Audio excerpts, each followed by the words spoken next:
think we're live. Good day. Welcome to Sext, spiritual space at the noon hour. Hello, everyone. I hope you're all doing well. Some noise just started up right out my window, like right as I sat down to do this. Hopefully it's not too distracting for you or me.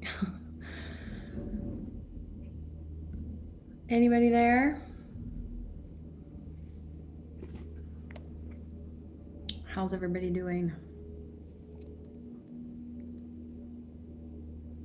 I'm gonna go on my phone so I can see if anybody pops up.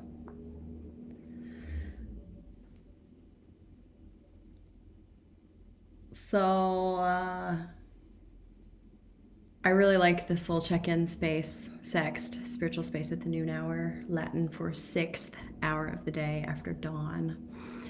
We're here just to do a little spiritual check-in. We used to do this every day during the beginning of the pandemic. We called it Coffee with a Pastor. And we grew to love the practice of just checking in with our folks at some point in the day. So we decided to bring it back this fall. So every Thursday we're joining up here, spiritual space at the noon hour. We kind of rebranded it at some point along the way to noon. Oh, hey, we've got Rita and James. Hey. Looks like maybe Phil too. Hey, y'all. So today I'm thinking about how well, actually, here's the other day I was having a conversation with someone, a friend, a new friend, and a new acquaintance, and they were saying, well, I don't really believe in God or whatever. I don't really believe things, and I was like, okay, that's cool. And I'm legit serious when I say that I just don't have a problem with whatever you believe. I'm just less interested anymore in beliefs. I care about what are your values? What is your practice? How do you feel? What does your day-to-day life look like? And I'm just sort of hit the snooze button when people start talking about, well, I believe this and I believe that. And I'm sort of, my response internally is, okay, show me that you believe that. So I've been thinking about this. And obviously I have some negative beliefs about those beliefs. But I've been reading Jesus and John Wayne. Have you guys read this book, Jesus and John Wayne? If you haven't, well, I recommend it if you are in a place of relative health and strength and resilience, if you are on a deconstruction journey, because if you're not in a kind of a place of strength with that, it could be pretty enraging. My one friend said that she read it as a rage read. And I've been listening to it on audiobook, and I have about, I don't know, like 15 or 20 minutes left on the audio. And it is, boy, is it eye-opening, and you realize, I realize just all the things that I've lived through, and it can bring up resentments and traumas and ways that we've been manipulated by religion and by religious establishments and power structures and patriarchy and all these things. I highly recommend it if you think you're in a place of spiritual strength and you can handle to be sort of, if it won't trigger you, you know. But the big, I was raised inside of evangelical fundamentalism, and I was taught by that tradition that I had to be really clear on what I believe, and those beliefs have to be the right beliefs, and I have to fight for what I believe in, and I have to be willing to stand up for what I believe in, and I have to convert other people to believing so that they believe the same thing as me.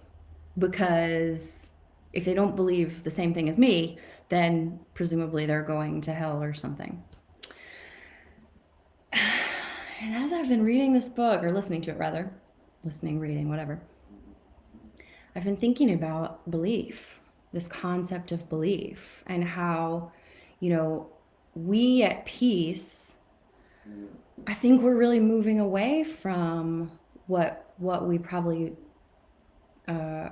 once experienced as a beliefs based faith or a beliefs based spirituality. And I think we're trying to move towards, and I'm not the first person to say this, this is not something new. We're trying to move toward a practice based spirituality or a practice based faith.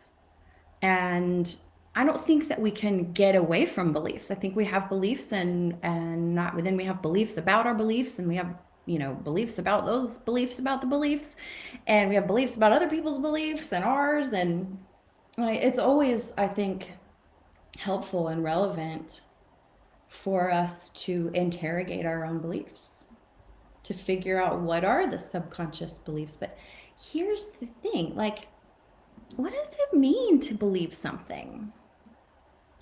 You know, Jesus talks about it in the scriptures, and when I read what he says that's in the text, I tend to interpret it as not giving verbal or intellectual assent to some perceived truth, but rather a belief is something that we internalize and bring into the core, like the ground of our being, and then our life expands from out of that belief. And that's the kind of belief that I care about. Like, I don't really care what you give your intellectual assent to.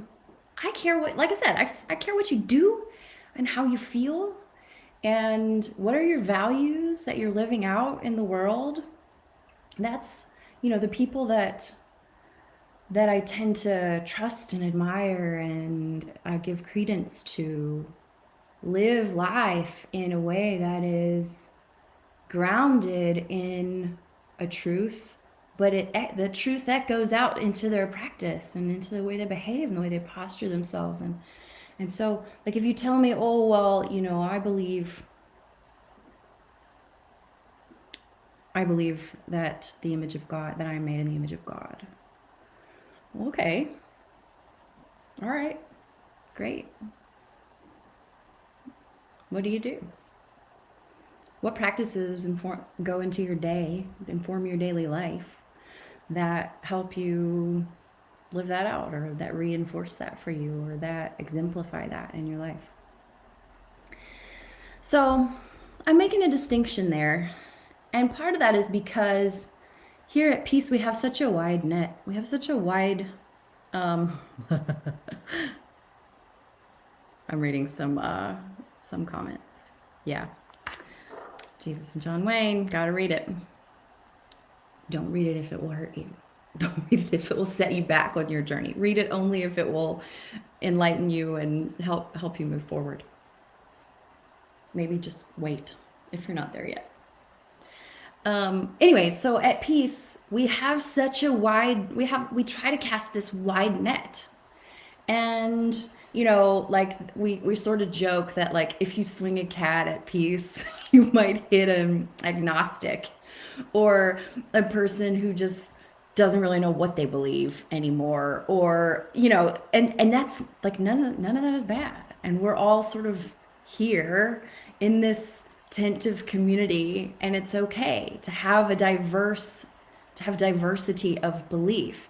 But what we have in common is that we're interested in sacred community, and we're interested in practicing sacred community. We're interested in loving one another and being loved, seeing one another and being seen. We're interested in practicing love as we can towards sending love out towards the world from our community. So we're just leaning more on this idea of a practice-based faith rather than a beliefs-based faith. You know, I would say that my own faith has had a lot of iterations over the years of my deconstruction. I think I started deconstructing about 20 years ago. So that's been a while. It's been a few minutes. And I've come through a lot of different phases with that. And it's a journey. And I'm just not that interested in prescribing beliefs to people anymore. I want you to believe that you are made in the image of God. I want you to believe in the abundance of the universe. But I'm more interested in how you feel in your day-to-day life and what do you do in your day-to-day life rather than what you say we believe. So I don't know if anybody has comments about that. But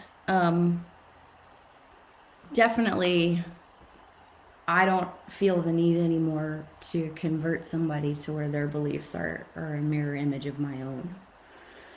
And I think that's a difference. I think that's a new, fresh breath of air in faith. To not have this like responsibility to change people all the time, but instead have this invitation into something that is real and authentic and good and that is life-giving and that is of service to the world and is of service to us. So enjoy your Thursday. I hope you're all safe and happy and well and blessed. And you are loved. You are beloved by us, by the divine, by our community. And I wish you a pleasant and productive afternoon. Everyone, see you soon.